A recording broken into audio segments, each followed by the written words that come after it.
É hora de acelerar a motocicleta.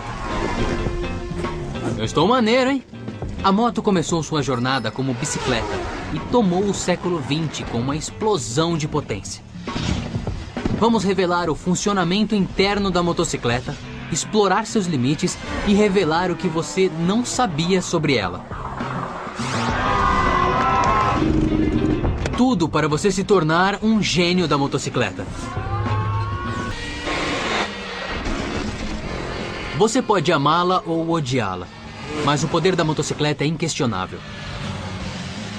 200 milhões de pessoas no planeta andam de motocicleta. 97% delas fora dos Estados Unidos. Como Funciona apresenta Motocicletas e Você. Esse é Martin Hackworth. Além de fanático por motos, ele também é professor de física.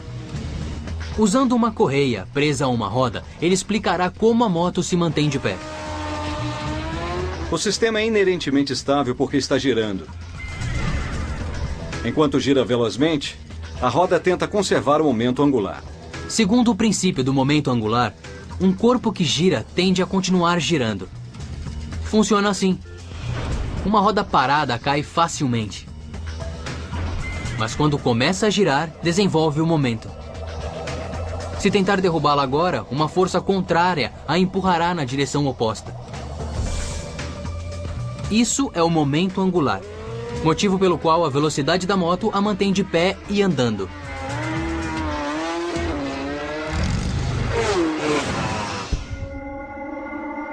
Mas a velocidade também provoca estragos. A cada ano, nos Estados Unidos, ocorrem mais de 100 mil acidentes de moto. 88% dos quais causam ferimentos ou morte. Vim até a motoescola Training Wheels para aprender a dirigir com segurança. 93% dos acidentados aprenderam sozinhos, sofrem acidentes porque não conhecem a estratégia mental e as técnicas físicas. Eles hesitam. Muitas de nossas suposições sobre as motos estão equivocadas. Não é a agressividade que causa mais acidentes. É a hesitação. Aqui você vai aprender a estratégia mental e também todas as técnicas físicas para não hesitar. A primeira providência é se proteger. Me responda, qual é o primeiro lugar que a pessoa bate quando cai? A barriga, as pernas, Continue tentando. cabeça. É isso. É a cabeça a parte mais atingida nos acidentes. E uma região específica da cabeça é a que mais sofre. E qual é o lugar específico que o motoqueiro bate? O rosto? Infelizmente, o queixo. 19% o lado direito do queixo e 15% esquerdo. E qual o local menos atingido? Só pode ser o alto da cabeça. Isso mesmo, o alto. Acidentes de moto podem gerar forças de até 100 Gs. O equivalente a um carro de corrida batendo numa parede a 300 km por hora. E se pica-paus batem a cabeça em árvores com 1.200 Gs de força, a cabeça humana só suporta impactos de aproximadamente 300 Gs. Os fabricantes de capacetes usam 2 camadas. A camada externa é feita de uma substância dura que não deixa nada entrar, mas, no caso de um acidente, deforma. A cabeça vai para frente e algo precisa absorver o choque, e é esta a camada. A dura camada externa é feita de fibra de vidro e plástico policarbonado. E o interior geralmente é de poliestireno, também chamado de isopor. O capacete salva vidas ao levar em conta a estrutura fisiológica da cabeça humana. O cérebro flutua numa espécie de geleia dentro do crânio. Crânio e cérebro movem-se em alta velocidade sobre a motocicleta. Mas se o crânio de repente parar de se mover numa batida, o cérebro continuará e atingirá o interior do crânio, sofrendo um grande trauma. É a primeira lei de Newton. Um corpo em movimento tende a continuar em movimento.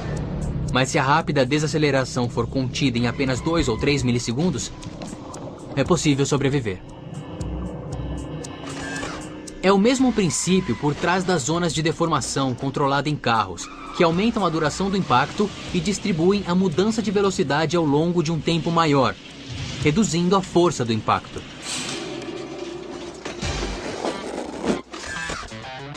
Tô muito maneiro, hein? Tá mesmo. Você acha? Claro. Isso aqui é uma armadura moderna. Este casaco de couro, além de maneiro, tem um forro especial que fornece proteção extra. É feito de cristais extremamente finos de átomos de carbono interligados. Milhares desses cristais são unidos, formando fibras que são entrelaçadas ao couro. Por isso essas jaquetas são tão resistentes. O carbono é um elemento adicionado ao aço para torná-lo forte e resistente a balas. Bom, digamos que eu caia da moto, já protegemos a cabeça. Isso mesmo. E para que serve tudo isso? Isso serve para proteger a sua pele. Tá certo. Para que ela não raspe no asfalto. 51% dos acidentes de moto são batidas com outros veículos.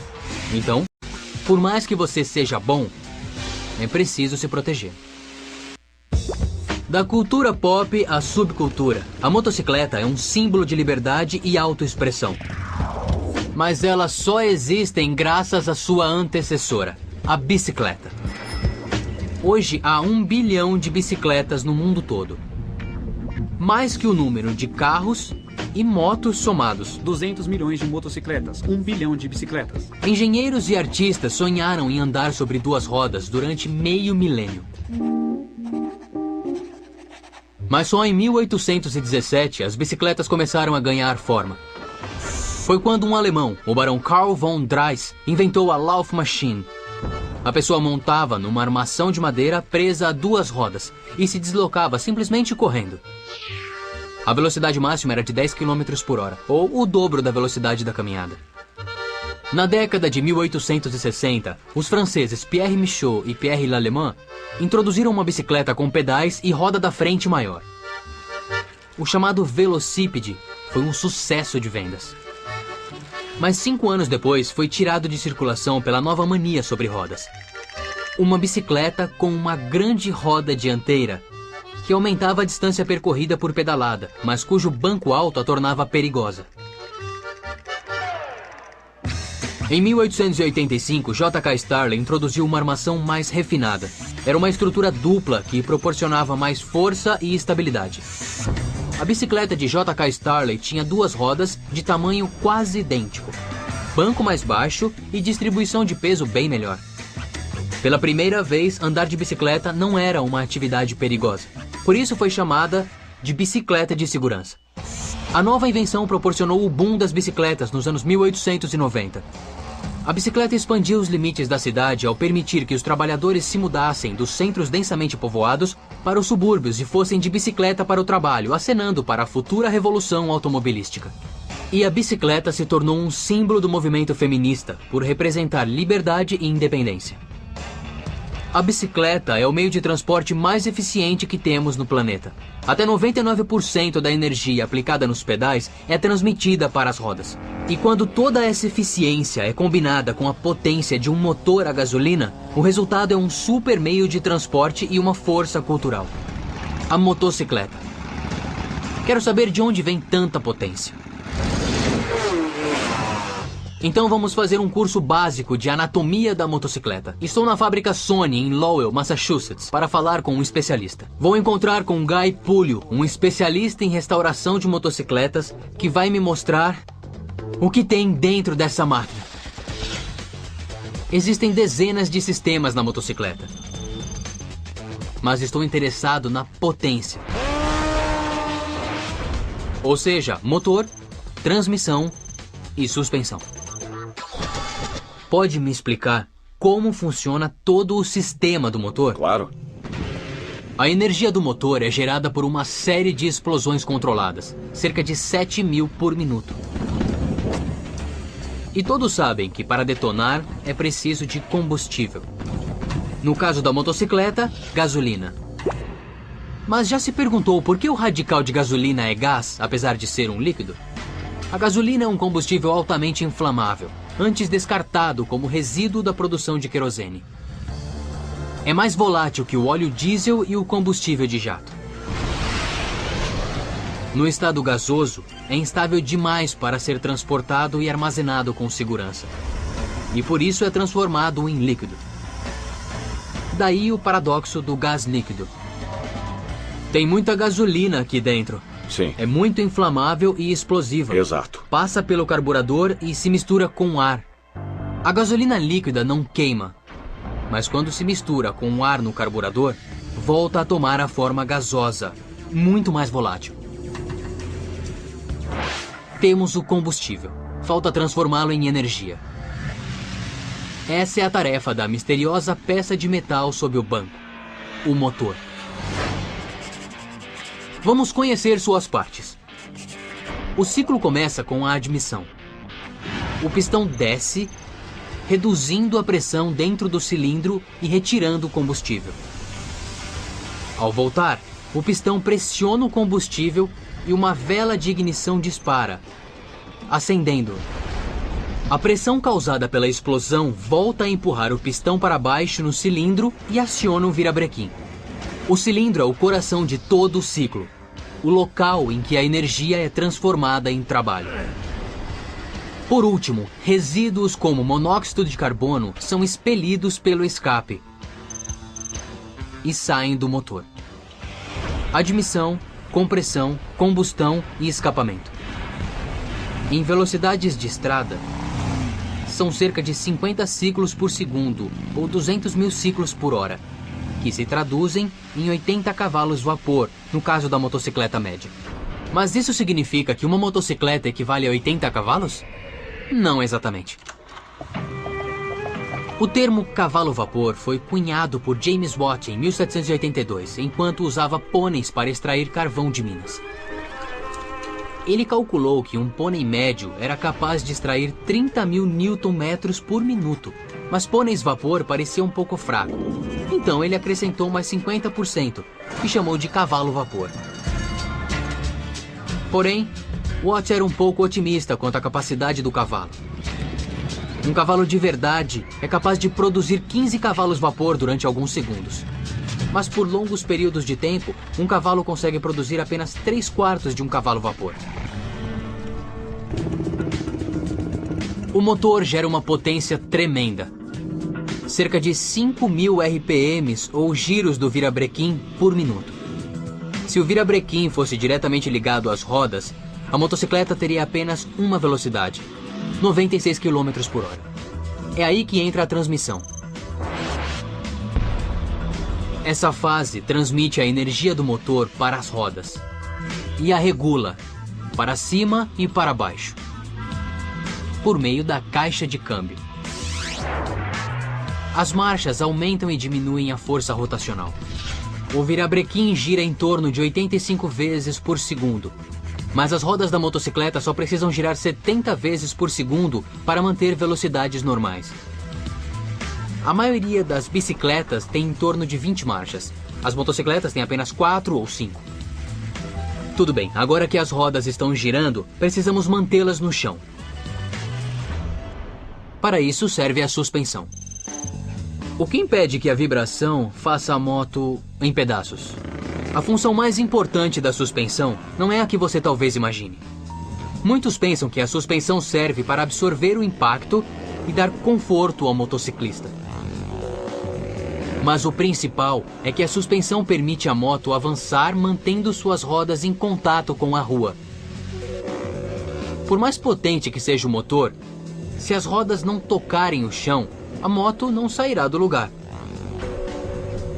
As rodas estão presas ao quadro por um braço oscilante e amortecedores atrás e um garfo telescópico na frente. Essas peças se expandem e retraem para manter a tração das rodas em superfícies irregulares. A roda traseira está presa a um braço oscilante, que é como um pivô no quadro. Os amortecedores dão mobilidade à roda. A suspensão evoluiu devido aos solavancos sofridos pelos motociclistas. As motos antigas eram tão duras que sacudiam os ossos. Mas, na verdade, não eram as motos rústicas que causavam tantos solavancos. Eram as estradas primitivas. As estradas do século XIX eram feitas de pedras arredondadas, o que era bom para os pés, mas nem tanto para veículos como motocicletas e carros. Então, os engenheiros desenvolveram suspensões para amortecer o tranco.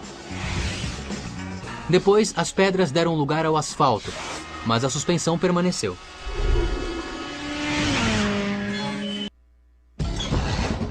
Do motor à roda. Já aprendemos muito sobre a potência da motocicleta. Mas a chave para a aceleração extrema não é só potência, e sim outro fator: o peso. É a relação entre potência e peso que mede a força de um veículo.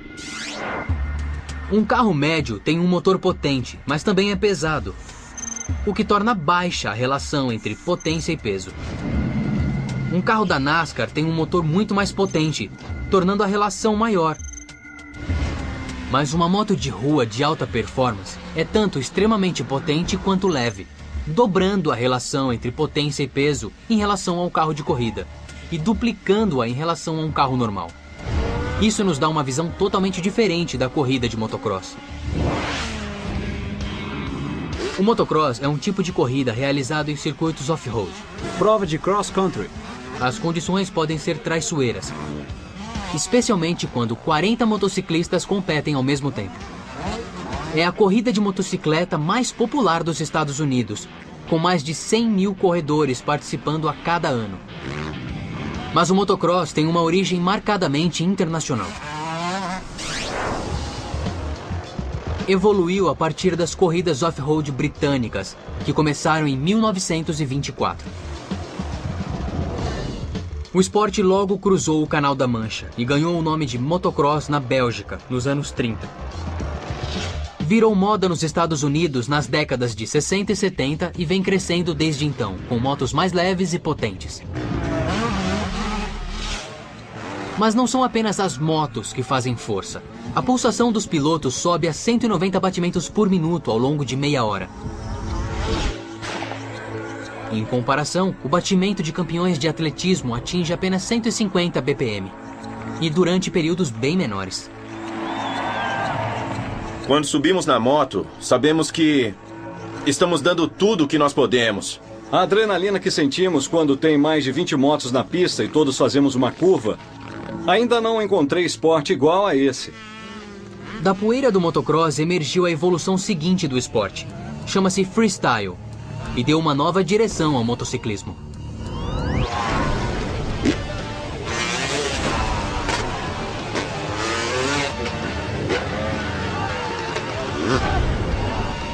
Os praticantes de freestyle executam saltos mortais e manobras no ar, avaliados segundo uma escala de dificuldade. O freestyle entrou para os X Games em 1999. 3 anos depois, em 2002, Caleb Wyatt maravilhou o mundo com o primeiro giro para trás, ou backflip, que logo foi cobiçado por todos os praticantes de motocross. Nesse esporte, se você não tiver medo, não vai durar muito. As pessoas me acham louco, eu sempre ouço isso. Você é louco. Pode ser, mas é preciso ser versátil para fazer tudo aquilo.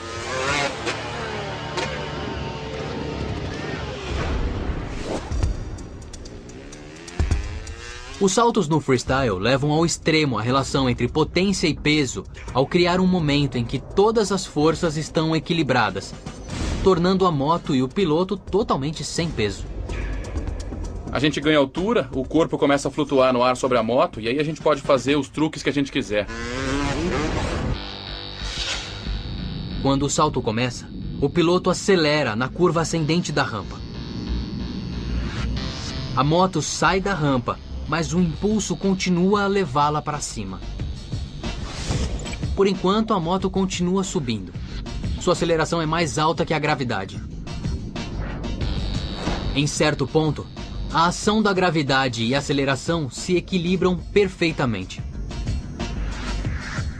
É um momento de ausência de peso, em que o piloto parece suspenso no ar. Mas o que pode estragar tudo é o vento. O vento nos afeta muito. Acredite ou não, rajadas de vento mexem muito com a moto. A 10 metros do chão, basta um ventinho, basta uma brisa, e isso pode nos fazer perder todo o controle. Hoje, Clint está mais concentrado que nunca. Vai tentar seu primeiro giro para trás como piloto profissional. Algo que apenas 100 pilotos no mundo conseguem fazer. Por que é tão difícil? porque contraria o instinto do piloto sobre como saltar.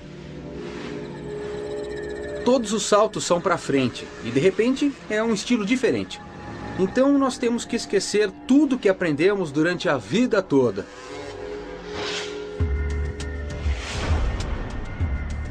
No giro para trás, o piloto precisa usar o corpo todo para que a moto vire em torno de seu centro de gravidade.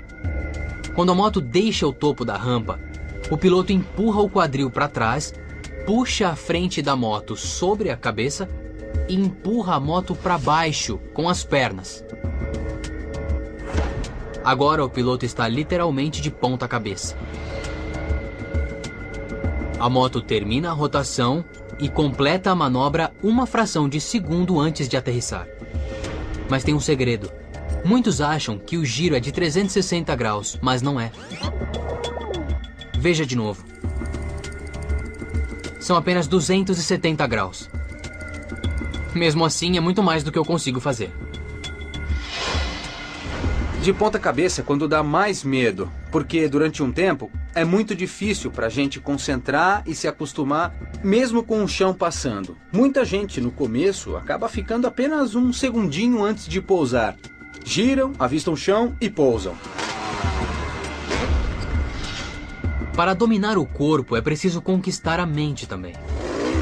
Não tem jeito, é preciso ir em frente. Por mais medo que esteja sentindo, é preciso se concentrar e fazer o que for preciso. Está tudo pronto e a multidão aguarda.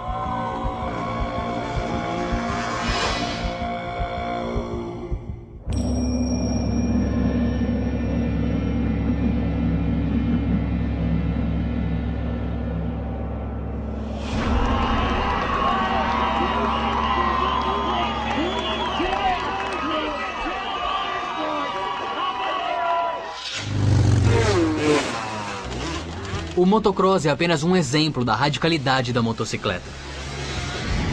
Há centenas de tipos diferentes de motocicleta e cada uma tem uma forma adequada à sua função. As motos de rua oferecem mais conforto ao piloto. Essas motos de baixa manutenção precisam ser confiáveis em todos os tipos de situações.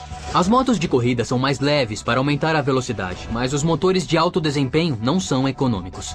Para que sejam aerodinâmicas, os bancos forçam o piloto a se inclinar para frente. O conforto não importa. As motos militares são reforçadas. Sacrificam velocidade e agilidade por blindagem, suporte para metralhadoras e sidecar. E em algumas motos, como a Chopper, o que importa é a aparência. Suas muitas peças cromadas têm como único fim chamar a atenção. De fato, as Choppers são muito discutidas nos círculos de aficionados. E vamos entrar no meio da batalha. Quase todas as motos que vemos na rua foram fabricadas em massa. Saíram de uma linha de montagem. Se você quer uma moto exclusiva, precisa vir a um lugar como este. Estou na Stone's Motorcycle Company, em Northborough, Massachusetts, onde motos customizadas são feitas manualmente. Os motociclistas andam sozinhos, e não é à toa que as motos são símbolos de individualismo. As motos customizadas vão além. A personalidade do dono é embutida na moto. É um negócio lucrativo em que compradores desembolsam mais de $100 mil por uma moto. E enquanto uma fábrica como a Harley Davidson produz 300 mil motos anualmente, a equipe de Steve fabrica menos de 10. Quantas motos você fabrica por ano? Geralmente entre 5 e 9 motos por ano. Só 9 por ano? Só. E quanto custa uma desta? Varia de $20 mil a mais de $70 mil. Hoje, as motos customizadas fazem lembrar outras. As Chopper. Motos extravagantes que afirmam mais a aparência que a qualidade. É irônico, considerando que as originais só pensavam no desempenho. A Chopper nasceu na esteira da Segunda Guerra Mundial, com pilotos de caça que buscavam um substituto para a emoção do combate aéreo. Muitos pilotos de caça tornaram-se motociclistas quando voltaram da guerra. Que legal. Gostavam de velocidade e como consegui-la, tornando as motos mais leves, e então começaram a desmontá-las. Eram os mesmos pilotos que faziam marcas nas laterais dos bombardeiros? Isso mesmo. Quando voltaram, em vez de aviões, tinham motocicletas. Sim, eram um pouco loucos. E foi assim que começou os Hells Angels. Formaram um clube e começaram a tradição da Chopper.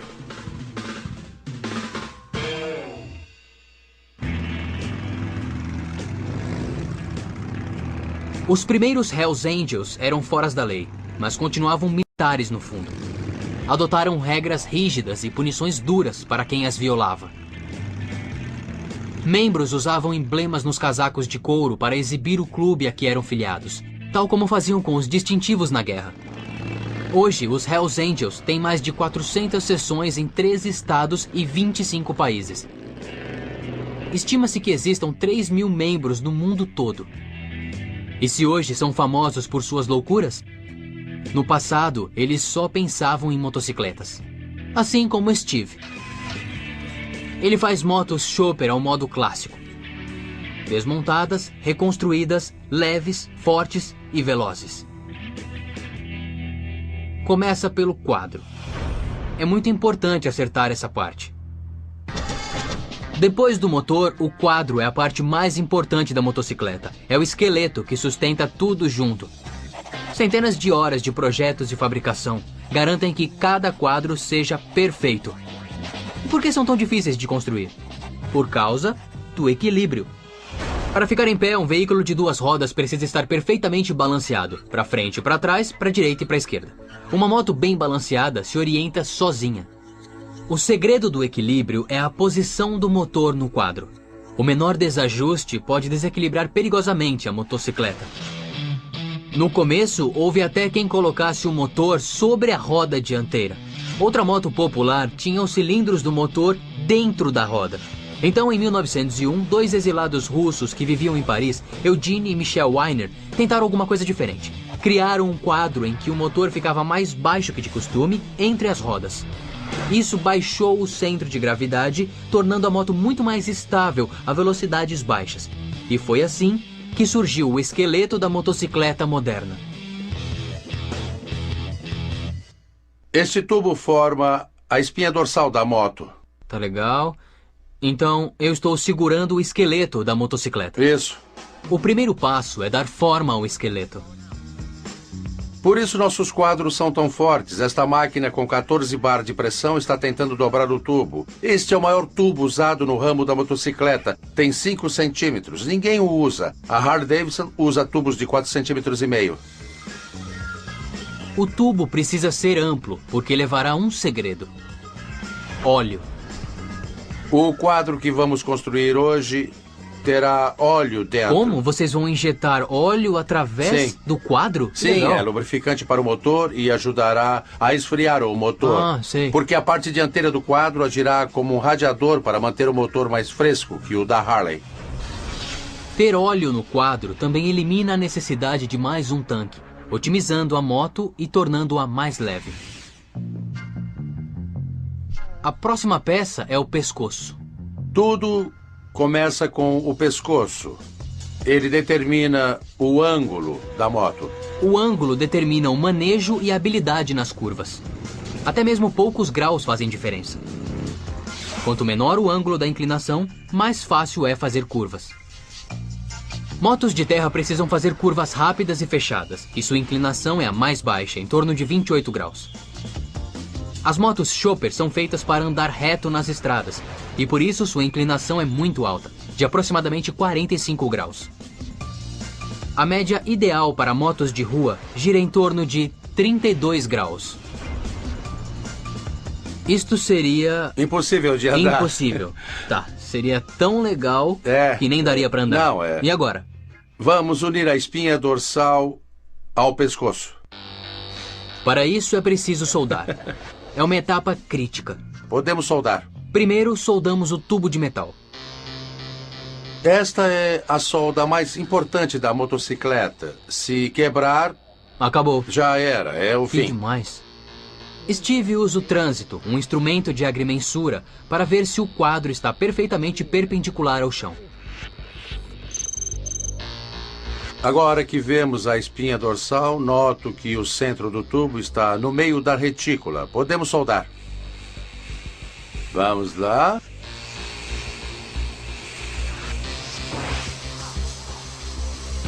O quadro é pintado e recebe uma camada de poliuretano que protegerá a moto de raios ultravioleta e mau tempo. Depois é cuidadosamente instalado. Eles parecem cirurgiões. É como mudar um sofá. Um sofá de $50 mil. A seguir, colocamos o motor. O local precisa ser exato, porque o motor cumpre duas funções. Sabemos que o motor impele a moto, mas também ajuda a mantê-la de pé, como parte do equilíbrio do quadro. Tudo está sob tensão e é isso que dá força. É o segredo da receita. Essa dupla função torna a moto leve, mas forte. Agora vamos finalizar o quadro, adicionando os garfos e amortecedores. Isso tem que ficar perfeito, não é? Agora vem a parte realmente crítica. Não se trata só de fazermos tudo o mais perfeito que pudermos. Também temos que pensar nas pessoas que vão andar na moto. Brian permite que eu participe dessa tarefa importante. Acontece sempre que eu ergo isto aqui. Opa! Droga. Steve, isso é tão bom que você chegou flutuando. Estou um pouco suado, mas estamos conseguindo. Tô colocando um pouco de mim na moto. É isso. Um pouco de Daniel Wilson na moto. Podemos cobrar mais por isso? É melhor não contar isso pra ninguém, não. Finalmente instalamos as últimas peças, as rodas e os guidões. Brian me convida para montar na moto. Eu vou ser o primeiro a montar nela. Mas não é muito confortável sem o banco.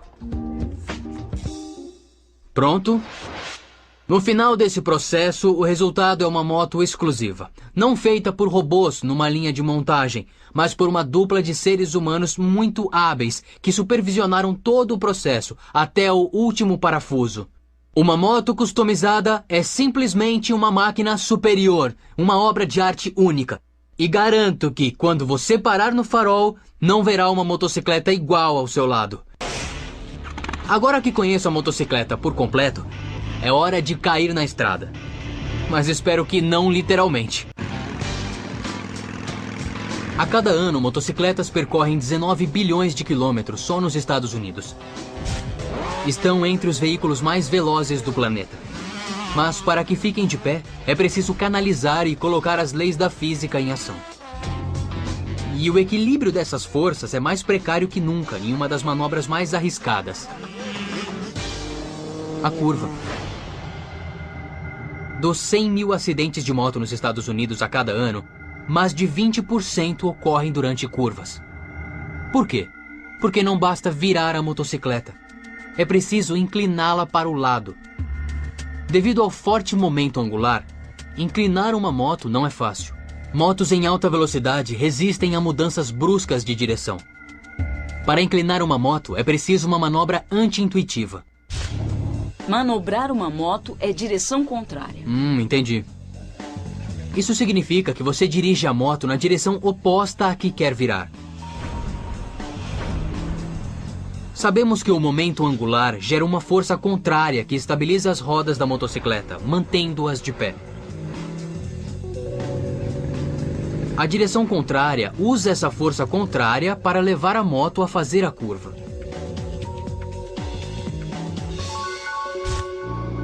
Tudo dura 1 segundo. Então vamos mais devagar. Quando quer virar para a esquerda, o motociclista leva a coluna de direção para a direita. Isso desalinha as rodas traseira e dianteira, inclinando a moto para a esquerda. Enquanto a moto se inclina, a força contrária empurra a coluna de direção de volta para a esquerda, completando a curva. Já fiz a curva e agora vou virar o jogo. É hora de perguntar se é mito ou fato. Mito ou fato? Mito ou fato? A primeira moto era movida a vapor. Eu acho que é fato. É uma pergunta interessante. A primeira motocicleta era movida a vapor, portanto eu acho que é fato. Mito. Eu não sei. Se a primeira moto era movida a vapor, mito. Pra mim, fato. Acho que é... fato. Sei que os motores a vapor precederam tudo e, com certeza, em algum momento alguém deve ter pensado em colocar um numa bicicleta. Fato. Fato. O americano Sylvester Roper inventou uma moto de 2 cilindros movida a vapor em 1867. Os motores a vapor nasceram há 2000 anos, quando Herão de Alexandria inventou sua Eolípila, nome em homenagem a Éolo, o deus grego do vento. Era um pequeno aparato de metal que funcionava com o vapor criado pelo fogo de um altar. Mas apenas no século XVIII, o motor a vapor mudou o mundo ao impulsionar a Revolução Industrial na Europa e na América. E quando a bicicleta surgiu nos anos 1860, não demorou para que alguém tivesse a ideia de combinar os dois. Em 1869, o americano Sylvester Roper prendeu um motor a vapor de 2 cilindros a uma bicicleta de madeira. Seus vizinhos não gostaram da invenção e se queixaram aos jornais do barulho e cheiro produzidos pela motocicleta. E assim nasceram tanto a motocicleta quanto a reação contra ela. Então, em 1885, o engenheiro alemão Gottlieb Daimler prendeu um motor a gasolina a uma tosca bicicleta de madeira. Daimler estava mais interessado em veículos de 4 rodas e nunca andou com sua invenção, a Reitwagen, mas seu assistente andou. E logo surgiu a moto com motor a gasolina. 120 anos depois, ela continua o padrão. E esse é o problema. As motocicletas estão entre os veículos mais econômicos do planeta. São 2 vezes mais econômicas que os carros e 3 vezes que os utilitários e caminhonetes. Mas essa economia tem um custo. As motocicletas emitem mais óxidos de nitrogênio, causadores de poluição, do que qualquer veículo. Então, como fazer com que a motocicleta seja ecológica sem perder sua identidade?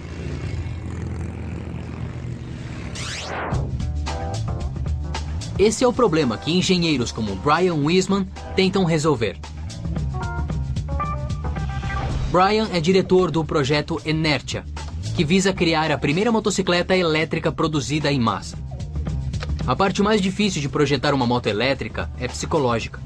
Fazer os motociclistas esquecerem que não estão em suas grandes consumidoras de gasolina. Numa moto comum, quando você acelera, tem um intervalo entre a entrada de gasolina e a injeção do motor para fazer a roda traseira girar. Neste caso, tecnicamente, não tem intervalos, é só virar isto e pronto. A resposta é tão rápida que teremos que suavizá-la um pouco para que a resposta seja mais macia quando a pessoa parar num farol ou dar partida. Mas para ter sucesso, Brian precisava fazer com que a Inertia se parecesse com uma motocicleta. Seu projeto relembra as motos British Café Racer dos anos 50 e 60. Nessa época, as motos tinham personalidade.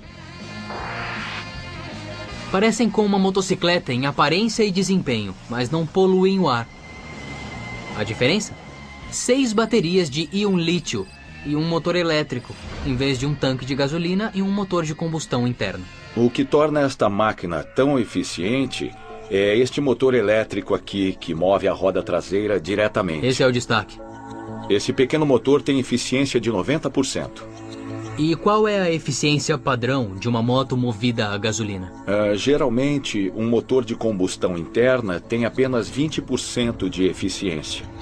Espere, ele disse mesmo o que eu ouvi? É verdade. O motor de combustão interna perde 80% de sua energia ao produzir calor e barulho. As baterias são muito mais eficientes e baratas. Quanto custa para encher o tanque? 37 centavos de eletricidade. Legal, até que enfim. Você já está pronto e equipado. Vamos dar a partida. Foi muito fácil. Pronto, ligou.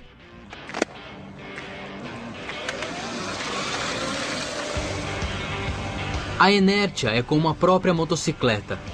Um elo entre passado e futuro. Tecnologia e ambiente. homem e máquina. Mesmo que você nunca suba numa motocicleta, ainda pode apreciar sua beleza física e sentir sua emoção visceral. É o veículo que realizou nossos sonhos de cair na estrada.